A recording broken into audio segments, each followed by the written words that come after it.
Hey guys, welcome back to Auto Repair guys. In today's video guys, we'll be working here on the Ford Fiesta and we'll show you how to remove and replace valve cover gasket on an ST 1.6 guys. So, more than 200 videos will be made on this car. So far we probably uploaded 100. Check it out on both channels. We'll be taking things apart pretty much the whole vehicle, so we're trying to make as many videos as we can for you guys. We'll have videos on auto repair guys and world mechanics as well.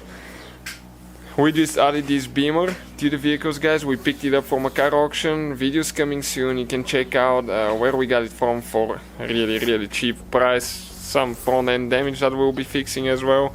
This one will be on the channel. Let's go ahead and start on it now. We're going to open the hood now, and the first thing that we're going to do, okay, we're going to open the fuse box, and this one will minimize the risk for spilling fuel. Some people do not do that. I prefer to be a little bit safe. Okay, so fuse number 11 guys. Okay, you can see on the back side number 11 right here. It should be this fuse, I believe. Yep, is for the fuel system. So we're going to grab it, pull it out. What we're going to do now, we'll go ahead and start the car, and by starting the car we're going to use all the gas that's in the fuel system already. So let's go ahead and do that. We'll start it until the car actually dies. Okay, you see that way you don't have any pressure in the fuel system, just like you ran out of gas. Okay, you can see it's still running.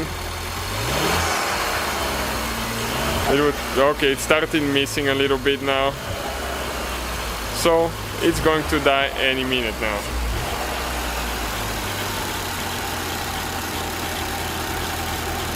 Wow, that's crazy how long it can go on gas just that's in the fuel now, and it died.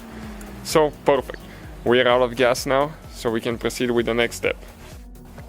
First thing that we'll need to do, we'll need to go ahead and disconnect the car battery. So we don't have any power. You disconnect the negative first, and after that the positive. Make sure that they do not touch. Otherwise you might even have to remove the whole battery. You can always put like a towel or something under the post so it doesn't contact with the battery terminal. Okay, you can see like this one here. Need to do the same thing for the negative as well. What we're going to do after that, okay, that cover guys is super easy to remove. You just pull it up. Okay, it has four bushings that go in here, one here, over there. You can see one on the front here and one towards the back over there. So that's out of the way. Next we're going to remove this hose right here. So on this side you squeeze on both sides, okay, and you pull it out. Just careful not to break it, it's a plastic hose. We're going to remove that okay, that clamp right there, okay, and just pull this one out of the way. Okay, I'll just flip it right here so it's all in the way. Next we're going to get a screwdriver and we're going to loosen that clamp for the intake hose. Now this one right here guys, let me show you how you do that. You have to do both of them. Okay, this one, okay, let me grab it with two hands now. You can see one is sticking out. You have to lift it up, but you have to lift up the other one too. Okay, and then you pull it up. Okay, let me grab it good because, okay, like that, and you can pull it out. Okay, just like that. Have to be careful not to break things.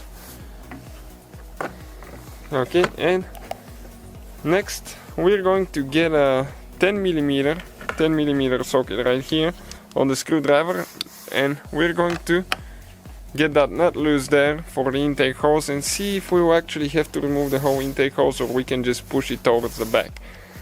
That will be really good if we can actually do that, save us a little bit of time. So we'll pull it out of the box. Okay, like that. Next we need to get a 12 millimeter wrench, okay, and we need to loosen that plastic, I don't know what you call that thing, a bushing that holds the engine cover in place on the back side. Okay, it goes out of there. So now we'll see if we can actually push the hose out of the loop right here. We have a bushing and it's pretty tight. And I don't think it will come out without breaking anything. Right here there is one clamp. Okay, I'm trying to focus a little bit so you can see. It's a little bit, okay, that greasy clamp right there. So we're going to get this one loose and pull the hose up. Okay, you can see the clamp is down there. Okay, right in front of that label.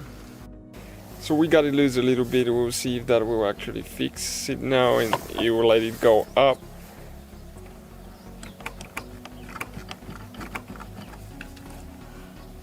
It looks like it might need just a little bit more, or it might come out, because you can see the bushing. It almost came up. Okay, you need to just make sure that the clamp is loose all the way, and then you just grab it and pull it out. Okay, you can see, just like that. Okay, you can see, okay, where it got loose there. Okay, I'm trying to get some light. Such a limited room on that small engine, and we're going to put a towel so nothing goes in the intake hose. That way if we drop a tool it will not go inside, otherwise we'll have to remove it and pull it out. Next we need to disconnect all the ignition coils here, so we need to pull the gray piece towards the back on all four of them. You press down and pull the cables out.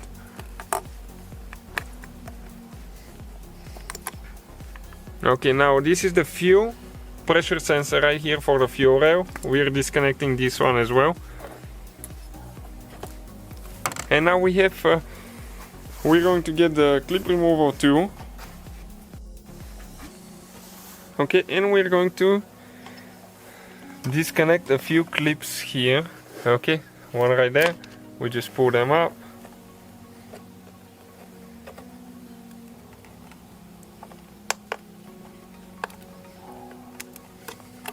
Have to go a little bit sometimes in an angle left and right, okay, to make sure that they come out. We're going to disconnect the cable here, and we'll pull this clip as well up, and okay, do this one here. Still holding a little bit, so it needs to go down, but we can do that later too. Okay, you can see it came loose. Okay, and just a few more clips here. You have to be careful not to break them, because later your cables will be loose. Okay, perfect. After that, we'll start removing the ignition coils one by one.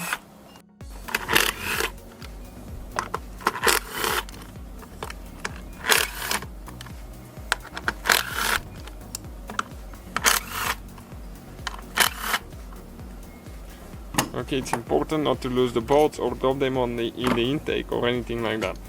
So we'll just collect them and start pulling the ignition coils out.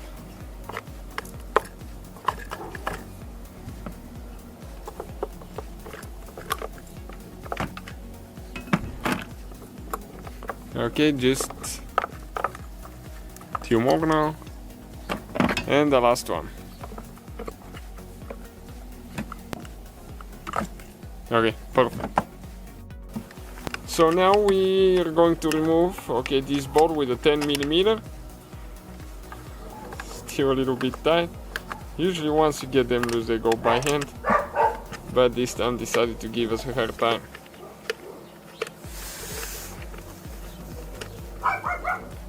Okay, almost out. Still moving there, but we will leave it. I think this one will not be holding anymore. Now, right here with 8mm socket, we will be removing a few more bolts. We will not be able to reach on this side, so we'll need to get a ratchet. This one is actually a 7 that I have here. Let me just grab it quick, and we'll need to remove this one towards the back. It's a little bit less convenient there. Again, it's important not to drop the bolts, and those bolts you cannot pull them out, so that's a good thing. This is for a good reason now. And you just think that you removed all of them, but there is one that's hidden, and it is this one right here. It's with 10mm deep socket because it's a nut. So we'll go ahead and remove it now. and it should come up after that, hopefully. It's a pretty complicated little engine.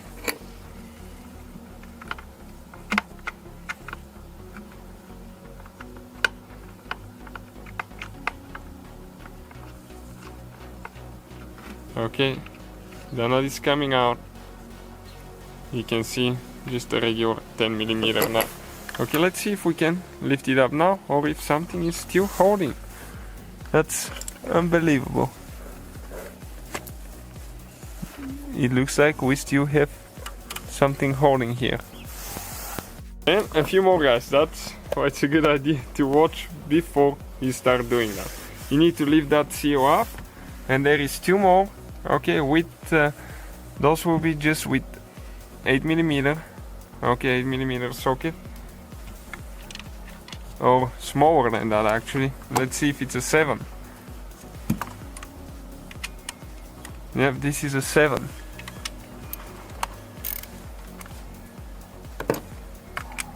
And that's where the fuel line is as well, towards the back side. You can actually see the oxygen sensors from here now.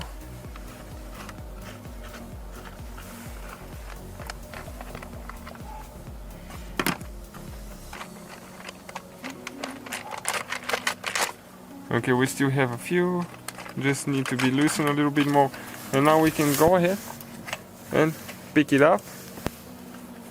Right here we have one more clip that we'll need to disconnect.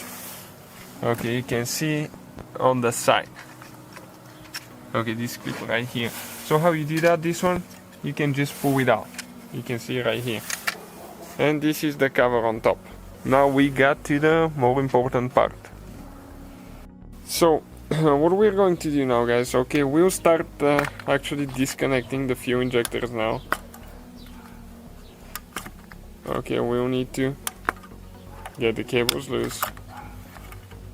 Remember, they go under that pipe there, so when we put it together we need to remember that.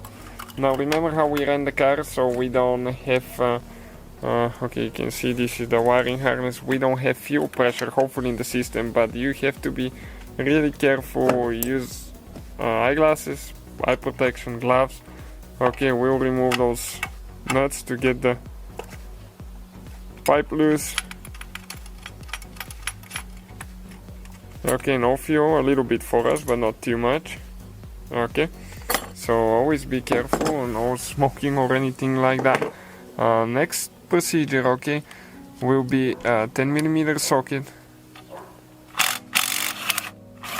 We have 4 bolts to remove. It's important not to get anything, any dust or anything in the fuel rail, or you will pour your injectors. You can see how long the bolts are now. Now the injectors come out, okay, in a little bit weird way. We'll hold the injectors down and we'll start pulling the fuel rail up. Okay, you just need to not twist, because if you do, you might break your injectors. Okay, we just leaked some fuel out. Okay, and this is the fuel rail out of there. Before we proceed with the valve cover gasket and the valve cover removal, we're going to cover our injectors so we don't get any dirt or anything like that inside of them, because otherwise we have to clean them and that could be expensive, or replace them. Next, we need to disconnect this hose. You press on both sides. Let me turn the light on. Okay, you press right here and now you pull it out. Okay, like that. So this one is out now. Also, okay, right here, this hose will need to be removed. Okay, perfect, just like that. Our dipstick, you need to pull it out as well. Okay, just get it out of the way. From that point on, it's careful not. You have to be careful not to drop anything in the engine. We're going to disconnect the intake camshaft position sensor now, because there is a ball underneath. Right here, we'll need to remove the variable timing solenoids, because there is bolts underneath them. It's not in my opinion, this is not the best design car ever, but things are doable. Okay, we'll need to go ahead and pull the hole so we can actually pull that wire there. Okay, so if it cannot come out, okay, you need to press in, then you need to push on the thing and pull it out. It's pretty tight. It has heavy duty seal. Okay, we need to disconnect that one on the fuel pump. We need to disconnect this one here.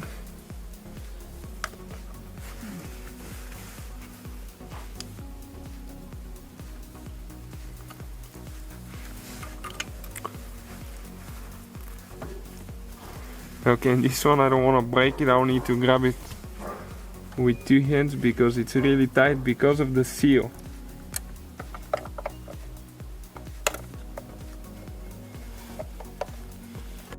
Now with 8mm we'll remove the solenoids, just 1 bolt on each of them, and usually when you get those loose they go by hand.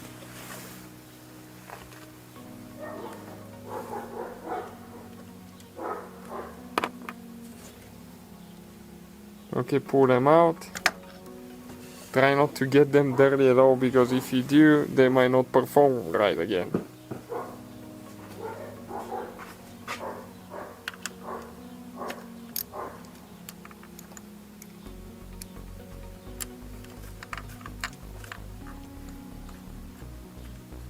Removing the second one now.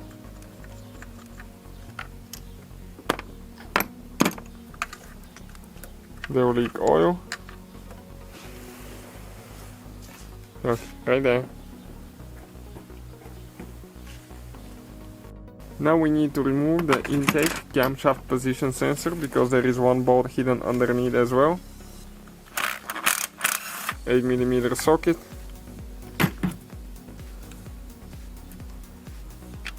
Pull it out. Perfect.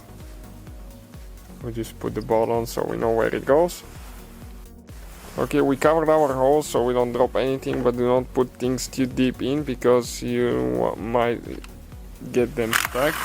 So with 10mm socket we just start removing the bolts, and those bolts do not come out, they just come loose.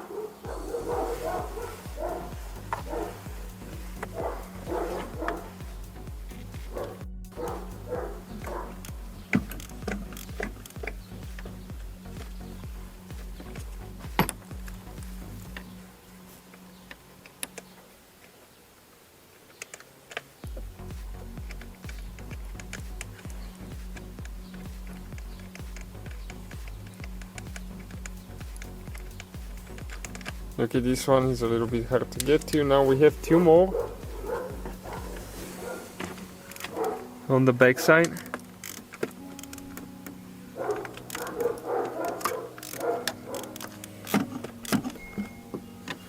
Okay, and once you get them loose, we'll try to see if they will go by hand.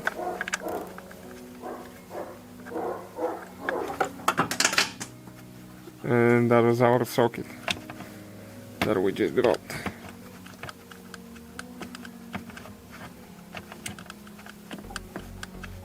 They do go by hand pretty easy once you break them loose. Okay, I'm just working on this one here now. You definitely feel them when they're loose, so they can move a little bit up and down. Now we have to gently remove the towel that you covered injectors. Make sure you don't drop anything in them, dust or anything like that. And you start pulling the valve cover out. Okay, just like that. And that's what the engine looks like with 11,000 miles on it. And when you're ready, guys, to pull the valve cover out of the valve cover gasket, all you have to do, just start pulling it, okay, on one side and start pulling it out. You can see just like that. You remove the whole thing and replace it with a new one. Okay, we're not going to replace it because ours is good. We're just making demonstrational video here. Thank you for watching. Please subscribe. Hopefully the work was helpful, and see you guys next time.